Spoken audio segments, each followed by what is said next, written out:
سر یہ آج کل جو خیبر پختونخوا کے حالات جو چل رہے ہیں دہشت گردی کے، تو سر آپ کل ایک اعلیٰ سطحی کا اجلاس بھی ہوا تھا، تو صوبائی حکومت کے اس اقدامات جو ہو رہے ہیں اس کی آپ کو کس نظر سے دیکھتے ہیں سر؟ صوبائی حکومت کا اس میں کوئی اختیار نہیں ہے بھائی. جو فیصلے ہیں وہ اسٹیبلشمنٹ کے ہیں، وفاق کے ہیں، اور کچھ قانون سازیاں جو اس سے پہلے ہوئی تھیں اس کے تحت وہ ملک کے کسی حصے میں بھی جا سکتے ہیں، تو صوبہ تو اس میں بھی اختیار ہے. سر یہ بتائیں کہ جو معاشی استحکام کے لیے آپ ہی کیا بیان ہے کہ سیاسی استحکام ضرور ہے جی. آپ ایک بڑی پارٹی کی بڑی لیڈر ہے اور سینئر سیاستدان ہے. اس مسئلے کے حل کے لیے سیاسی استحکام کے لیے آپ کے خیال میں آپ کے پاس کیا فارمولہ ہے؟ دیکھیے، بنیادی چیز یہ ہے کہ ہمارے پورے سیاسی نظام میں ظاہر ہے کہ ہم پارلیمانی سیاست کرتے ہیں، اور پارلیمان عوام کے نمائندہ ہے.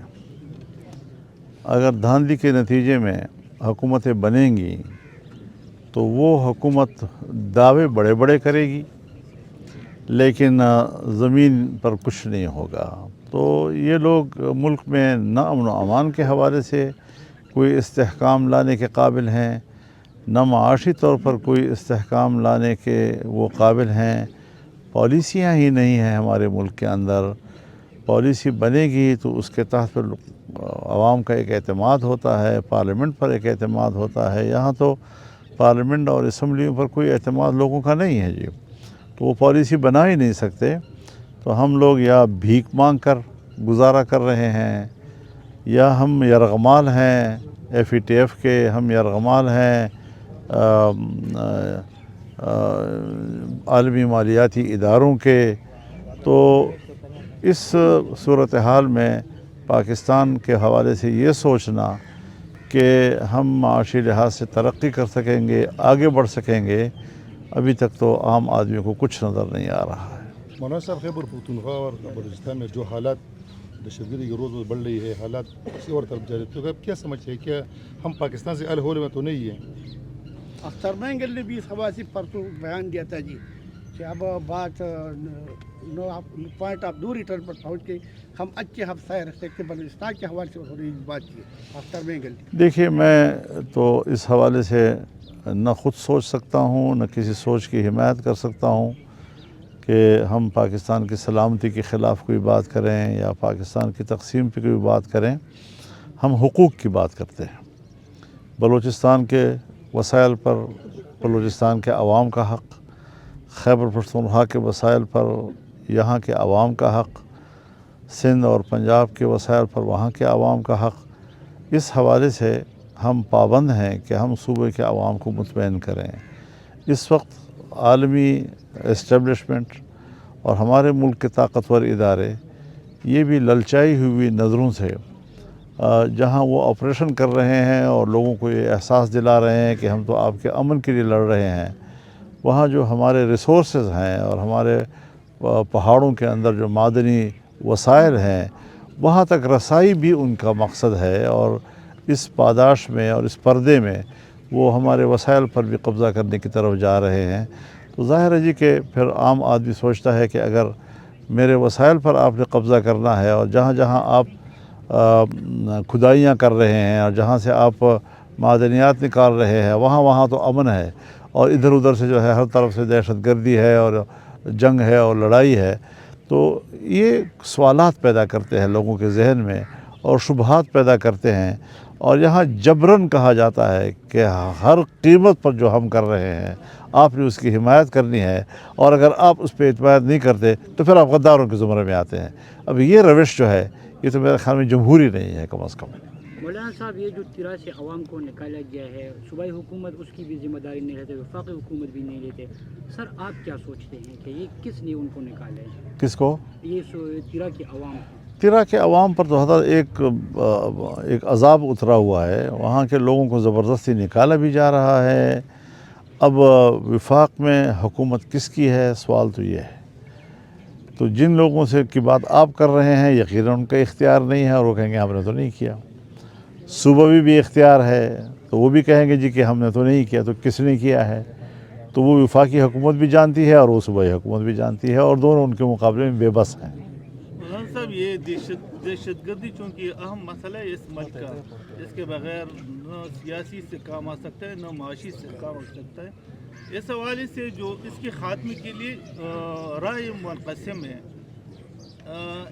کچھ لوگ کہہ رہے ہیں کہ نیشنل ایکشن پلان پر عمل ہونا چاہیے، کچھ کہہ رہے ہیں کہ مذاکرات ہونا چاہیے۔ یہ جو مذاکرات کے حق میں ہے، اس حوالے سے میرا یہ سوال ہے کہ دوحہ اور استنبول میں مذاکرات ہوئی، وہ ناکام ہوئی۔ اب کس قسم کے مذاکرات ہونے چاہیے؟ مطلب آپ کیسے مذاکرات ہوں گے؟ آپ دوحہ اور استنبول کے کس مذاکرات کی بات آپ کر رہے ہیں؟ طالبان کے ساتھ جو ہوتے ہیں۔ افغان طالبان کے ساتھ تو وہ تو کامیاب ہو گئے، اچھا، لمبا عرصہ چلے لیکن کامیاب تو ہوئے، اور پاکستان کے حوالے سے تو کوئی بات کہیں نہیں ہوئی۔ تو تحریک طالبان کے ساتھ کس مذاکرات کی مطلب وہ اب ہمیں کیا پتہ ہے یار، باجوہ صاحب کہتے ہیں مذاکرات کرو اور اسم منیر صاحب کہتے ہیں کہ نہیں کرنے، لڑنا ہے۔ افغان حکمرانوں کو دھمکیاں دے گی اور بدلہ لینے کا اعلان کیا قومی اسمبلی کے فلور پر افغان میں تو یہی کہتا ہوں کہ اس پالیسی کے لیے بھی سب کو مل بیٹھنا چاہیے۔ پارلیمنٹ کے اندر ایک سیکیورٹی کمیٹی ہے، پارلیمنٹ کی اپنی کمیٹی ہے، پارلیمنٹ کے چیمبر میں بیٹھتی ہے، جس میں تمام ادارے موجود ہوتے ہیں، ان کو بلایا جائے، ان کو سنا جائے، اور یہ نہیں کہ آپ نے ایک لکیر کھینچی ہوئی ہے اور اس کے آگے آپ نے فیصلے کیے ہوئے ہیں اور اس لکیر سے اوپر آپ لوگوں کو سن رہے ہیں اور بس سن کے چلے جاتے ہیں۔ نہیں، پھر جو رائے ان لوگوں کی ہو، جو معقول دلیل ہو، ان کیمرہ ہو بھلا، لیکن بات سنی جائے اور مشترکہ ایک پالیسی بنائی جائے تاکہ اس کے بعد پھر بحث مباحثے کا سلسلہ بند ہو جائے۔ سر، بھارت سے تجارت حلال ہے جی، افغانستان سے تجارت حرام ہے، جس کی وجہ پختونخوا اور بلوچ عوام کو کافی بھاری مالی نقصان پہنچ رہا ہے جی۔ اس سوال سے آپ نے پہلی بات کہ آج کیا موقف ہے سوال سے؟ حضرت بہت کچھ کہنے کو ہے، بہت کچھ کہنے کو ہے، لیکن میں احتیاط کر رہا ہوں جس کے تاکہ معاملہ زیادہ خراب نہ ہوں۔ کوئی پالیسی نہیں ہے ہماری، اور بادشاہت ہے، ڈکٹیٹرشپ ہے، ایک دماغ جو ہے وہ فیصلے کر رہا ہے، نہ کوئی پارلیمنٹ ہے، نہ کوئی مجلس شورا ہے، نہ کوئی مشاورت ہے۔ جب جس کو چاہے دشمن کہہ دو، جب جس کو چاہو بھائی کہہ دو، یہ ان کا اختیار ہے۔ تو ساری زندگی ہم انڈیا کو دشمن کہتے رہے، اب ہم نے افغانستان کو دشمن کہنا شروع کر دیا ہے۔ میرے خیال میں اتنا زیادہ مسئلہ نہیں ہے۔ انڈیا کے مقابلے میں شاید پوری قوم ایک ہے، لیکن افغانستان کے حوالے سے ملک ایک نہیں ہے۔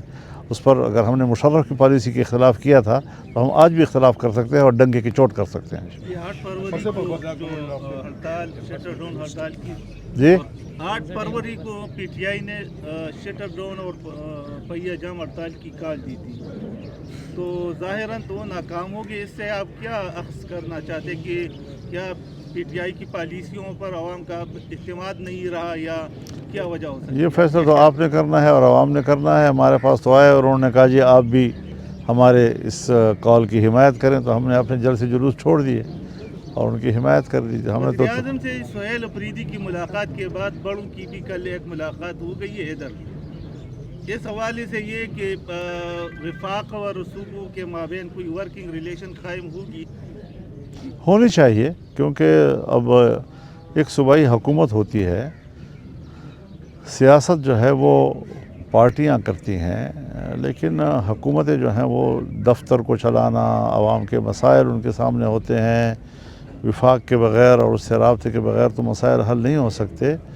تو اگر سہیل افریدی نے وزیر اعظم سے ملاقات کی ہے تو میرے نظر میں اچھی بات ہے، اور 3 مہینے پہلے ہونی چاہیے تھی یہ۔ سر، آپ نے افغان ایشو حل کرنے کی پہلی بھی افغانستان کا دورہ کیا تھا، ملٹری اسٹیبلشمنٹ آپ کو بریفنگ دی، پھر آپ نے بریفنگ دی۔ اس 25 کو عوام کی خاطر اگر آپ کو پھر کہا جائے کہ جے افغانستان یہ ایشو حل کرے تو کیا آپ کا رسپانس کیا ہوگا؟ یہ تو آپ نے اگر میں بات کر دی کہ اگر کہا جائے تو اگر مگر تو میرے خیال میں سیاست میں بڑا کمزور لفظ ہوتا ہے،